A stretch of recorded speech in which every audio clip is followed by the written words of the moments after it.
4 দিন নিখোঁজ থাকার পর উদ্ধার মুখ ও বোধের যুবকের মৃতদেহ।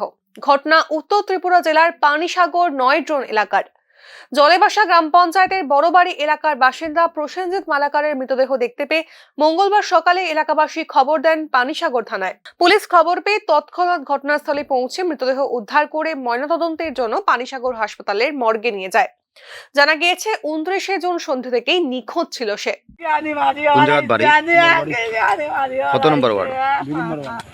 যে ছেলেটা কোনো সরাত দেখা গেছে, এটা কি আপনার? কিতা নাম আছে তার? কিতা বয়স? এই যে শনিবার থেকে মিসিং, আপনি থানার জানাইছেন?